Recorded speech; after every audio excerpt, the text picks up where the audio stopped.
We all think that we want money, but do we know what it really is?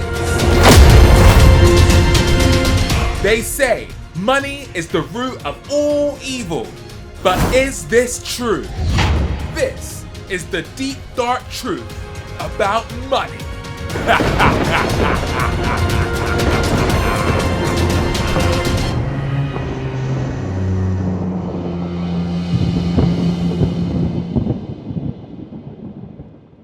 For the first 18 years of our life, we spend it primarily learning how to make money. Now, the government may frame it as learning and education and having new skills, but really and truly, the end result is getting that job, working for the corporate fat cat, and making that money. We believe that if we make more money, we're gonna have a better life. We can send our kids to private school. We can go on more holidays. We can upgrade to a fancier car or a better mobile. If I only had these material things, surely I would be more happy.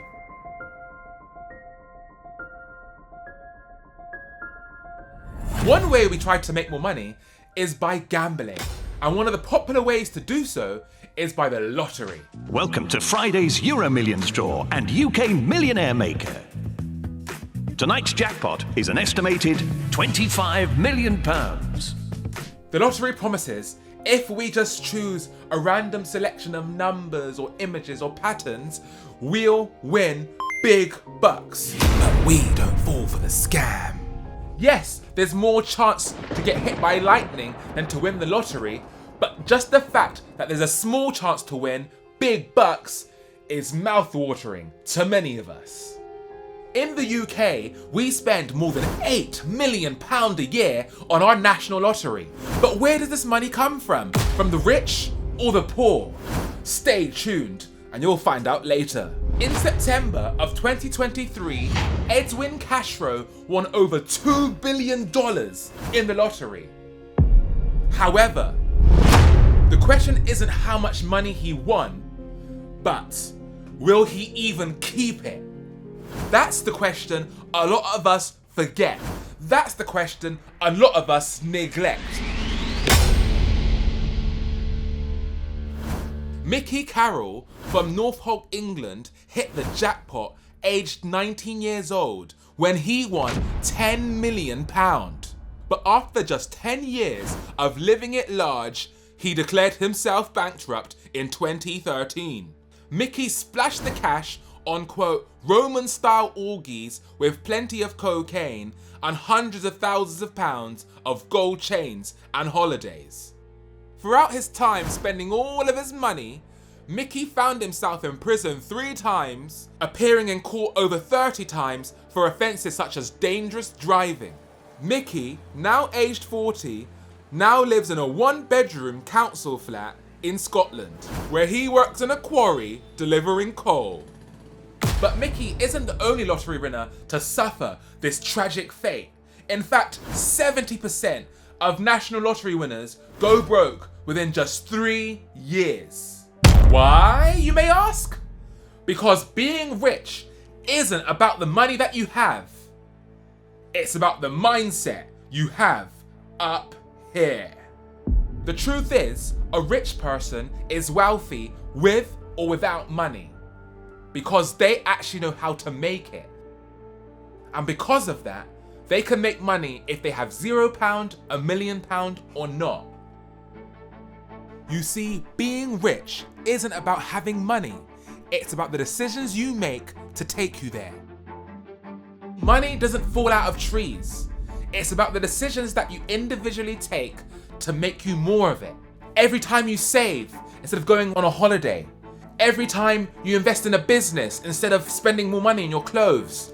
Every time you say no to your friends and family to go out and instead use your time to become wiser, stronger, and more valuable to the market. These are the small decisions you make on a day-to-day which will turn you ultimately into a rich person. When you're simply handed money out of thin air, it robs you of the chance to actually grow the traits which would make you ultra successful. But when you're broke and want to be rich, you have to be diligent with your money. You have to learn how to invest, become wise with your money, become stronger in the marketplace, and ultimately delay self-gratification until you get what you want. So when the lottery winners that are just normal average people run into such big money, they don't know what to do with it. But when a rich person obtains more money, they know exactly what to do. He invests it purely into assets. Whereas with a poor mindset, your first instinct is to splurge all of the money on things that give you instant gratification but no long-term return. These people have not built themselves to the point where they know how to have money and then to grow it.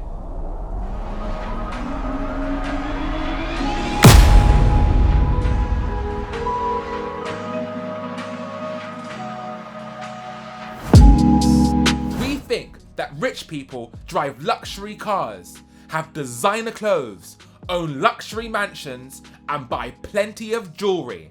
But this couldn't be farther from the truth. So let me ask you just one question.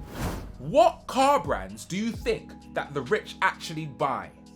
You probably think it's car brands like Mercedes, Porsches, Ferraris, and Bentleys. Wrong. Here are the top 10 car brands if you make over $200,000 a year in America. Number 10, the Honda Accord. Number 9, the Honda CR-V. Number 8, the Honda Pilot. Number 7, Toyota Highlander. Number 6, the Ford Explorer. Number 5, BMW X5. Number 4, Lexus RX. Number 3, the Jeep Wrangler. Number 2, Jeep Grand Cherokee. Number 1, the Ford F-150. You guys all think that the people that have the Mercedes, the G-Wagons, the BMWs, the Audis were rich. Joke's on you, it's not true. Rich people do not buy those types of cars because they know that cars are the biggest financial liability in the world. Cars don't make you any money. Even worse, they lose you money. When you buy a Range Rover for £100,000, as soon as you drive it off the lot, within minutes, you've already lost £10,000. Listen, little Johnny, the rich aren't in the game of losing their money. They're in the game of making their money grow. And if cars don't do that, they will not buy them. It's only the poor that feel the need to stunt on others by faking their success with the status, well, the apparent status that a luxury car brings them. For many rich people, they're in the game of only buying things that serve them to make more money. None of them matched what the status of the car was telling other people. In other words, it's bull. It was all bull. They weren't rich. When you see these people, I'm not joking, less than 1% of them own it outright. Look, less than 1% of them have the right or should even own that car. The rest of them are mortgaged to the hilt, up to their necks in debt, and they really, really can't afford those cars. Yes, it's true. If you're part of the glittering rich and you're maybe a billionaire, you have a higher chance of buying a sports car or a luxury car. But even then, the two richest people in the world, Jeff Bezos and Warren Buffett, still drive average cars. Nice wheels. Yeah. Well, So how old is this caddy? I think it's about 5 years or so.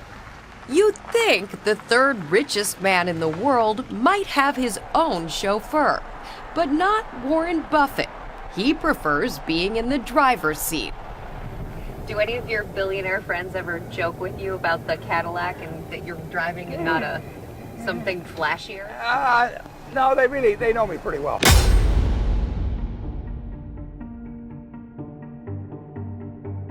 There's a substantial difference between having a lot of money and being able to make it. A good example of this are sports stars and athletes. They have a lot of money not because they know how to make money, but because they're good at their respective sport. That's why many of your favourite sports stars ultimately go broke after their sports careers have been terminated. Take Allen Iverson, who made $200 million over his professional NBA career. Making more money than most people would make even over 10 of their lifetimes, would you think that this basketball player would ever go broke? He did. Each month, Iverson would rack up expenses such as $10,000 on clothes, $10,000 in restaurants, and more than $10,000 on groceries. Why? Because of his entourage. Allen Iverson loved to take care of his beloved crew, which ballooned to as many as 50 people a day. It was non-stop parties, non-stop fun if you were in the entourage of Allen Iverson, because he would take care of you. Allen was known to leave dozens of garbage bags filled to the brim with money all over his mansion. But mysteriously, some of them disappeared out of thin air. But he didn't care because his career would last forever, right? And the money would keep pouring in. Think again. Iverson was absurdly financially reckless. When he returned to the airport from a holiday, he searched the car park for his car. He couldn't find it, so he abandoned the search and went to his favorite car dealership and simply rebought a new car. In 2011, Iverson got his Lamborghini impounded after failing to provide proof of ownership to the police. According to the New York Daily News, Iverson lashed out at the officer and said, "I will make more money than you will in 10 years. Do you know who I am? Take the vehicle. I have 10 more." I'm sorry guys, but I just don't have sympathy for these types of people when they have so much cash and they can still blow all of it in just years. By 2012, all of his money had dwindled. Allen Iverson declared bankruptcy when he couldn't afford to pay $900,000 to a jeweler's in Georgia. How can a person make 200 million and still go broke? There's people out there that make £50,000 a year for their entire lives and then much less than that in their pensions in their older years and still don't declare bankruptcy ever. But if you can make 200 mil and still go broke, you're an idiot. Or are you?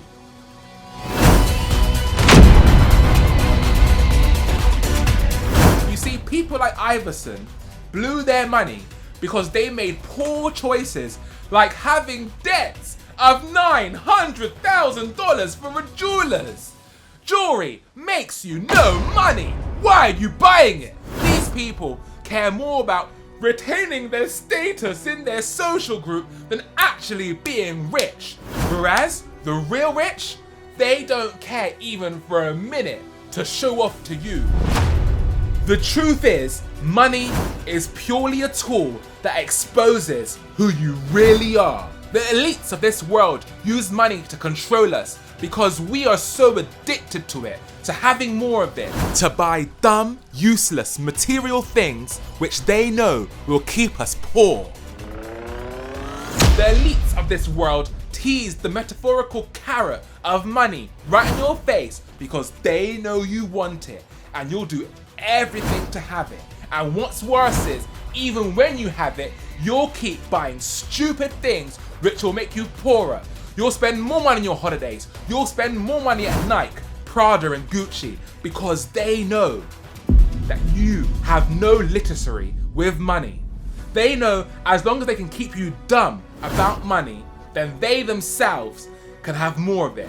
Because while you care about showing off status and designer clothes and good looks and money and cars and houses and all the trappings of success, they don't care at all, because you're making all the dumb, stupid, irresponsible and reckless decisions with your money while they're doing everything right, sitting back and having their best life. Money comes and goes, but what always remains is the character of the person standing behind it.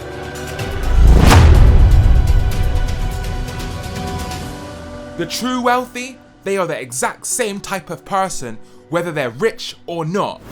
Wealth shouldn't attract you. You should attract wealth. The dark truth about money is that we all want it, but very few of us actually know what to do with it. This is the Hezron Springer Show.